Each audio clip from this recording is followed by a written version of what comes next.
Hey, this video was made just for you. Don't forget to like, share, and subscribe. So, in the previous topic, we had learned about resistors in series.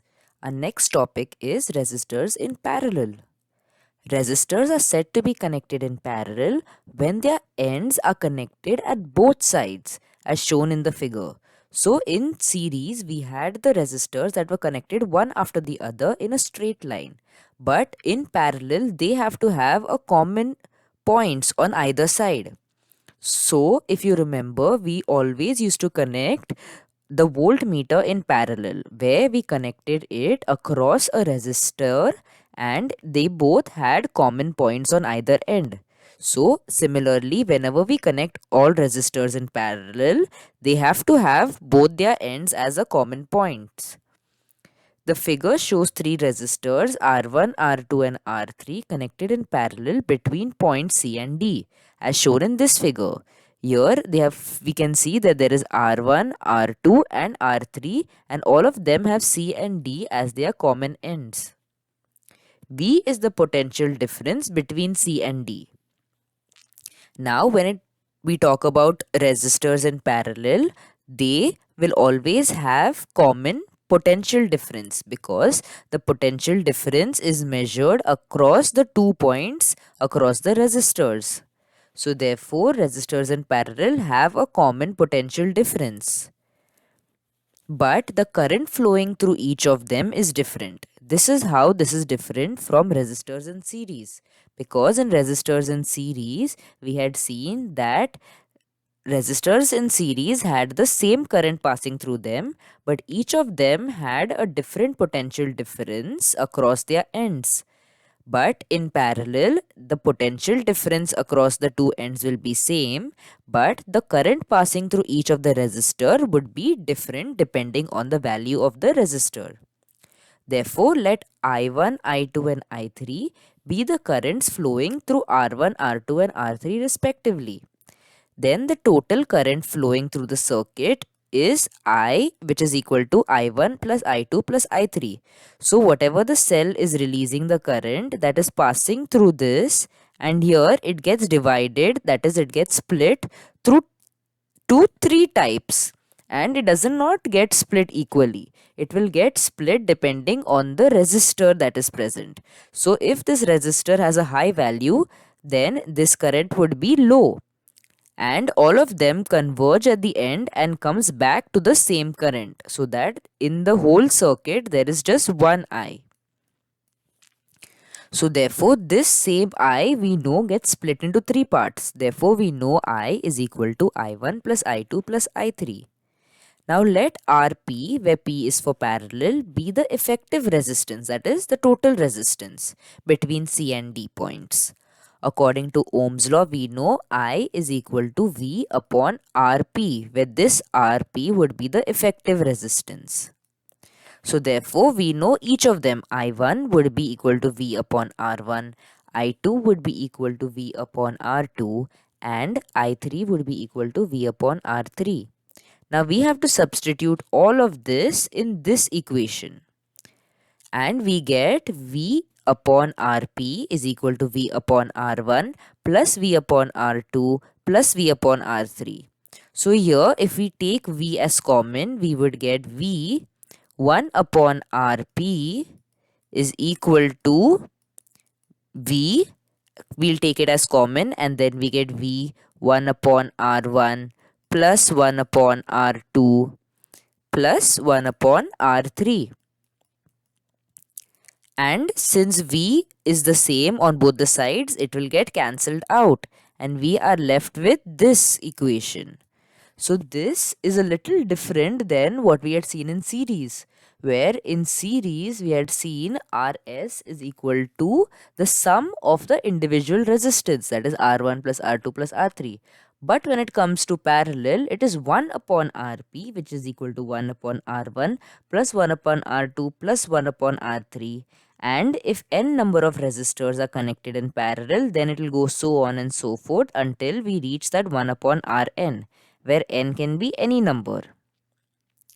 So even if any one of the several bulbs connected in parallel becomes non-functional because of some damage to its filament, the circuit does not break, as the current flows through other paths and the rest of the bulbs will light up.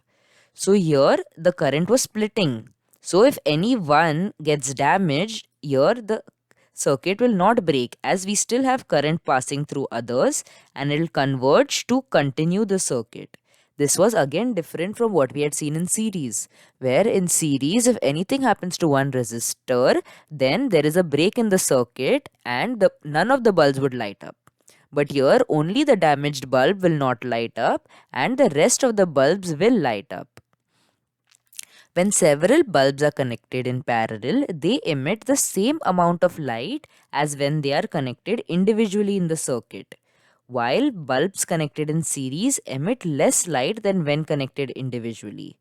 Because when we had connected the bulbs in series, then the total resistance had been more than the individual resistance. And when resistance is more, then the current passing through them is less. And if they had less current, then they would have less light. So that was the case when we were talking about series.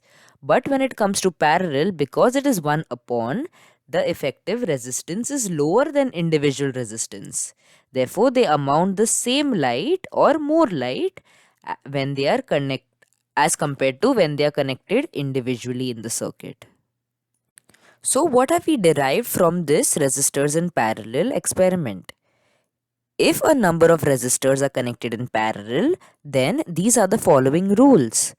The inverse of effective resistance is equal to the sum of the inverses of individual resistance, where we had seen 1 upon Rp is equal to 1 upon R1 plus 1 upon R2 and so on and so forth. The second point, the current flowing through an individual resistor is proportional to the inverse of its resistance, and the total current flowing through the circuit is the sum of the currents flowing through the individual resistors, where we had seen I is equal to I1 plus I2 plus I3, but I is inversely proportional to R. Then the third point is the potential difference across all the resistors is the same when it comes to resistors in parallel. The fourth point says the effective resistance of the resistors connected in parallel is less than the least resistance of the individual resistor. So whatever the resistors are there, from that whichever has the least value, and we find out the resistor in parallel, when we find the total effective resistance, we will find out that that value would be lesser than the least resistance of all of them. Then the fifth point is this arrangement is used to reduce the resistance in the circuit, where resistors in series was used to increase the resistance in the circuit. Resistors in parallel are used to reduce the resistance in the circuit. Now let us see some solved examples of resistors in parallel. Example 1. Resistors having resistances of 15, 20 and 10 are connected in parallel. What is the effective resistance in the circuit? So they're telling us that the three resistors R1, R2, R3 have values of 15, 20 and 10 respectively, and they are connected in parallel. And they're asking us to find out the effective resistance in the circuit.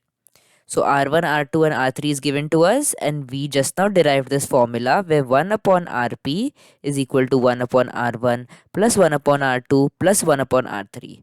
So now we substitute these values and we have to find out the total, that is we will get 1 upon Rp as 13 upon 60.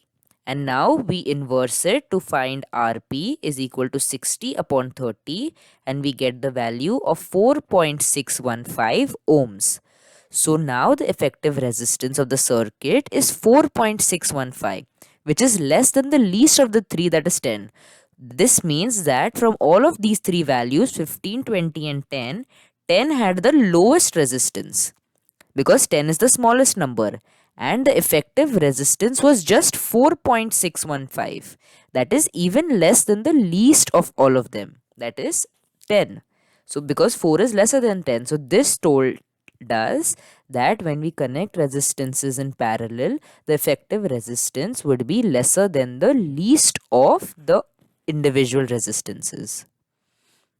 The second example, three resistors having resistances of 5, 10 and 30 are connected in parallel and a potential difference of 12 volt is applied across them. Obtain the current flowing through the circuit and through the individual resistors. What is the effective resistance in the circuit? So now in this example, they want to ask us for more values.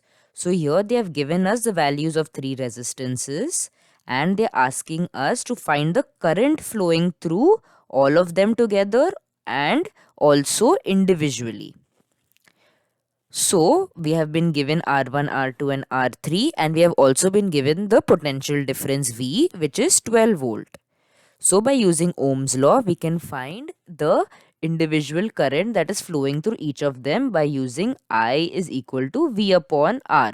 So I1 would be equal to V upon R1. When we substitute the values, we will get 2.4 ampere because V will be constant in resistances in parallel. So for all of them, V will be 12 and I1 and R1 would be, when we substitute them, we would get 2.4. Similarly, when we substitute R2, we would get 1.2 ampere through I2. And if we substitute the value of R3, we will get 0.4 ampere. So if you notice that wherever the resistance is low, we have a higher current passing through it. And this again proves Ohm's law. Now we can find the total current by using I is equal to I1 plus I2 plus I3, and when you substitute the values that we got over here, we would get 4 ampere. But now they are asking us to also find the effective resistance that is present between them. So effective resistance we know when we connected in parallel, we have to do inverse. So 1 upon Rp is equal to 1 upon R1 plus 1 upon R2 plus 1 upon R3. And when we substitute the values of 5, 10 and 30, we would get 1 upon Rp is equal to 10 upon 30. That is 1 upon 3. Therefore, Rp, when you inverse it, would be 3 ohms. And the current flowing through the resistances 5, 10 and 30 is 2.4, 1.2 and 0.4 ampere respectively. And also we also found out the total current that is flowing through the circuit, that is we had found out over here as 4 amperes. For the answers to this exercise and other free worksheets, please go to jkacademypro.com.